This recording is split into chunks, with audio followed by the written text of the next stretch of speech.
नमस्कार दोस्तों, आज हम काव्य हेतु पढ़ेंगे। आप सभी को स्वागत है हमारे चैनल हिंदी साहित्य व जामिनी में। आज हम काव्य हेतु की उसके अर्थ, परिभाषा, स्वरूप और कुछ आचार्यों के मत को देखेंगे। ये बीए के लिए, एमए के लिए भी बहुत इम्पोर्टेंट है और ये काव्य हेतु यूजीसी नेट प्रोफेसर के लिए जो एग्ज़ाम दिया जाता है और पीएचडी के लिए, उस एग्ज़ाम के लिए भी ये बहुत महत्वपूर्ण है। तो प्लीज़ आप लोग इस इम्पोर्टेंट टॉपिक को मत स्किप करना, ये आपको आगे भी बहुत काम आएगा, इसलिए अंत तक जरूर देखना। ओके, चलो हम स्टार्ट करते हैं। काव्य हेतु क्या है? काव्य हेतु क्या है? इसका शाब्दिक अर्थ है काव्य की उत्पत्ति का कारण।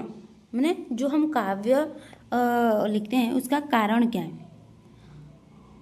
मान लो मतलब उदाहरण के तौर पर देखते हैं कि किसी व्यक्ति में कविता लिखने की स्वाभाविक क्षमता होती है, मतलब नेचुरल जो गुण होता है, उसने साहित्य और भाषा को लेकर बहुत ज्ञान प्राप्त किया है। उसके अंदर साहित्य और भाषा को लेकर बहुत सारा ज्ञान है और वह लगातार कविता लिखने का अभ्यास करता है, तो ये सभी बातें उसके काव्य सृजन में सहायक होंगी।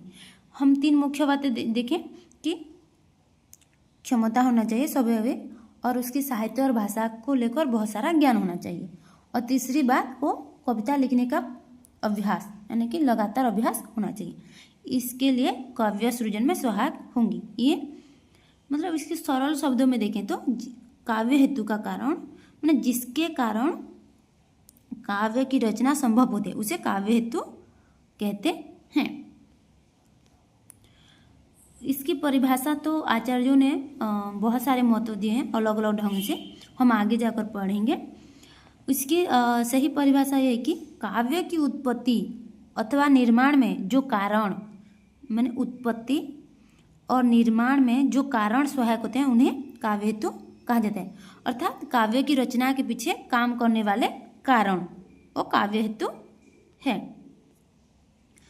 हम काव्य की जो परिभाषा है, जो विभिन्न आचार्यों ने जो मत दिए हैं, उनके मतों को पहले पढ़ने से पहले हम काव्य हेतु का स्वरूप के देखते हैं। इसके मुख्यतः तीन तत्व हैं काव्य हेतु के। पहला है प्रतिभा, दूसरा है व्युत्पत्ति, तीसरा है अभ्यास। तो हम पहले प्रतिभा को समझते हैं। प्रतिभा क्या है? प्रतिभा कवि की वह सृजनात्मक शक्ति है जिसके कारण वह सामान्य वस्तुओं और घटनाओं में भी विशेष सौंदर्य तथा भाव देख पाता है। विशेष भाव देखते हैं कि मान लो एक सामान्य सा व्यक्ति, साधारण सा व्यक्ति, वर्षा हो रहा है, मतलब वो वर्षा को केवल उसको लगेगा ये सिर्फ पानी बरस रहा है, ये समझ सकता है, ये सामान्य एक व्यक्ति। लेकिन कवि उसी वर्षा में क्या देखेगा, जब वो बारिश हो रहा है तो उस वर्षा में वो कवि क्या देखेगा? प्रकृति का सौंदर्य, विरह, प्रेम या आनंद अनुभव करके कविता रचना कर सकता है कवि।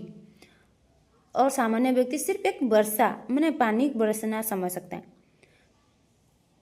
तो सरल शब्दों में कहने का मतलब है कि प्रतिभा होने के लिए नया और प्रभावशाली काव्य रचना की रचनात्मक क्षमता यानी कि जो गुण, जो देखने का जो नजरिया है वो होना चाहिए। प्रतिभा लिखने के लिए उसे प्रतिभा होना जरूरी है। काव्य रचना करने के लिए यानी कि कविता लिखने के लिए उसके अंदर प्रतिभा होना चाहिए। दूसरा स्वरूप क्या है, यानी कि दूसरा तत्व काव्य हेतु का व्युत्पत्ति। क्या है? व्युत्पत्ति। व्युत्पत्ति का अर्थ है विभिन्न विषयों का ज्ञान और अध्ययन, यानी कि उस कवि के अंदर कविता लिखने के लिए उसके अंदर विषयों का ज्ञान और अध्ययन होना चाहिए। केवल प्रतिभा होने से कोई काम नहीं हो सकता। आपके अंदर सिर्फ प्रतिभा है, हाँ मैं कर सकती हूँ, मैं लिख सकती हूँ, प्रतिभा होने से नहीं होना चाहिए। सिर्फ उसके अंदर ज्ञान और अध्ययन भी होना चाहिए। उसे भाषा, व्याकरण, साहित्य, इतिहास, समाज, संस्कृति, दर्शन आदि का भी ज्ञान होना चाहिए। यदि कोई मान लो यदि कोई कवि को हिंदी भाषा और उसके व्याकरण का ज्ञान है तथा उसने अनेक कवियों और साहित्यिक रचनाओं का मैंने अध्ययन किया है तो उसकी रचना अधिक परिपक्व हो सकती है। मैंने मान लो हम लोग एक उदाहरण मैंने नॉर्मल सी बात देखते हैं। कोई पेड़ पर फल लगा है और कच्चे है तो आपको वो कच्चा वाला उतना स्वाद नहीं करेगा, जब वो पक जाएगा जितना मीठा और जितना अच्छा लगेगा उतना कच्चा होने में नहीं लगेगा। उसी तरह काव्य भी अगर कोई कविता हम देखेंगे वो ऊपर ऊपर में अच्छा है पर उसके अंदर कोई मतलब गहराई अर्थ नहीं है तो हम उतना अच्छा नहीं लगेगा। तो उसी प्रकार प्रतिभा होने से मतलब प्रतिभा होना केवल जरूरी नहीं है, व्युक्ति होना भी जरूरी है, उसके अंदर ज्ञान और अध्ययन होना जरूरी है। साहित्यिक मतलब ये व्युक्ति है। आगे बढ़ते हैं। तीसरे अभ्यास। अभ्यास का अर्थ है काव्य रचना के लिए निरंतर प्रयत्न करना है। मतलब आप कविता अगर लिखे हैं तो सिर्फ प्रतिभा और ज्ञान होने से यानी कि प्रतिभा और केवल व्युक्ति यानी कि ज्ञान होने से ही श्रेष्ठ कवि नहीं बनना जा सकता। आपके अंदर सिर्फ प्रतिभा और व्युक्ति है तो आप श्रेष्ठ कवि नहीं बन सकते। लगातार पढ़ना पड़ता है, लिखना पड़ता है, अपनी भाषाओं को सुधारना पड़ता है और श्रेष्ठ कवियों की रचनाओं को अध्ययन करना भी आवश्यक है, तभी तो आप एक अच्छे कवि बन पाओगे। तो एक कविता लिखने के लिए यानी कि कारण जो होना चाहिए 3 होना चाहिए, प्रतिभा, व्युक्ति और अभ्यास, माने कि निरंतर प्रयत्न करना चाहिए। आप लोग सिर्फ एक बार पढ़ दोगे और बोलोगे कि हाँ मैं एग्जाम में बहुत अच्छे से लिख पाऊंगी, ऐसा नहीं होगा। अगर आप लोग निरंतर अभ्यास नहीं करेंगे कुछ चीज़ों को तो आप सही टाइम में नहीं कुछ कर सकते, इसलिए अभ्यास करना भी जरूरी है। हम लोग इन तीनों को आपसी संबंध इस तरह से समझ सकते हैं जो हमें आसान लगे। तो प्रतिभा ने की रचनात्मक शक्ति देती है। क्या देखती है? प्रतिभा हमें रचनात्मक शक्ति देती है। और व्युक्ति ज्ञान और कौशल देती है। अभ्यास उसे प्रतिभा और ज्ञान को निखारता है। अभ्यास क्या करता है? हम जो प्रतिभा हमारे अंदर होती है, जो ज्ञान होता है, उसे लगातार अभ्यास करने से हमें निखारता है। हम अभी आचार्यों के जो उन्होंने जो काव्य हेतु की जो अपने अपने मत दिए हैं उसके देखते हैं। काव्य हेतु आचार्य भामह ने 3 काव्य हेतु माना। कौन कौन सा? प्रतिभा, व्युक्ति, अभ्यास। इन्होंने प्रतिभा को ही सर्वोपरि माना। आचार्य भामह ने प्रतिभा को सर्वोपरि माना है। इनका कहना था कि शास्त्र तो जड़ बुद्धि भी पढ़ सकते हैं, यानी कि उनका मानना था कि शास्त्र तो को कोई भी पढ़ सकता है पर काव्य रचना केवल प्रतिभाशाली ही कर सकते हैं। जिसके अंदर प्रतिभाशाली हो वही रचना कर सकता है, नहीं कविता रचना कर सकता है, ये भामह का मानना है।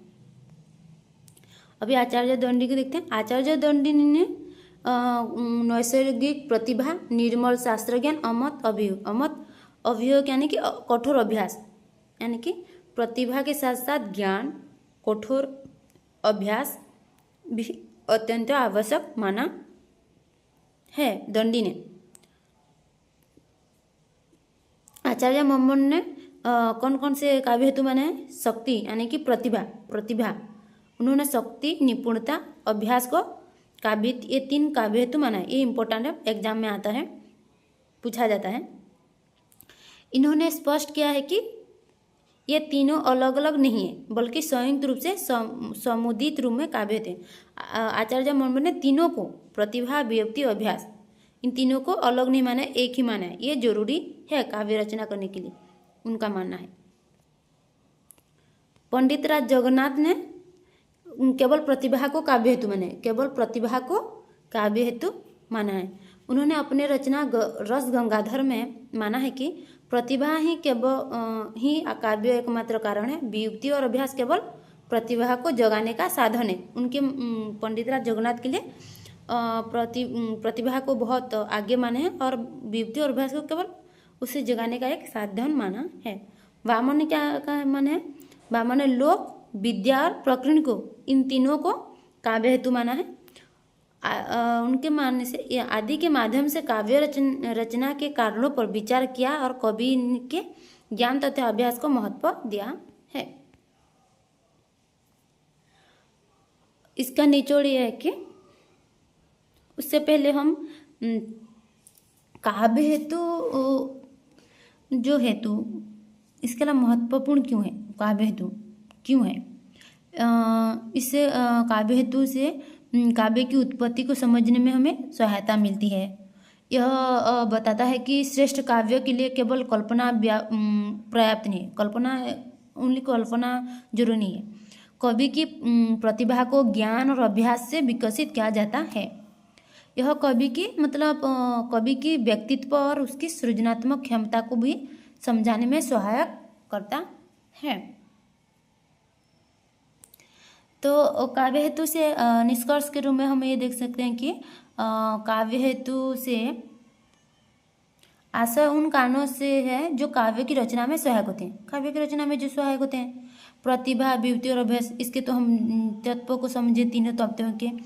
प्रतिभा कवि के सृजनात्मक शक्ति प्रदान करती है, देखिए, विभूति और आवश्यकता ज्ञान देती है और अभ्यास उसकी और रचनात्मक क्षमता को परिष्कृत करता है। इन तीनों के समन्वय से श्रेष्ठ काव्य का निर्माण संभव होता है। Thank you so much. Please आप लोग मेरे चैनल को सब्सक्राइब कर दे, लाइक कर दे, शेयर कर दे, और अगर कोई पढ़ाने में कुछ भूल चुको हो तो प्लीज़ कमेंट करके बताइए।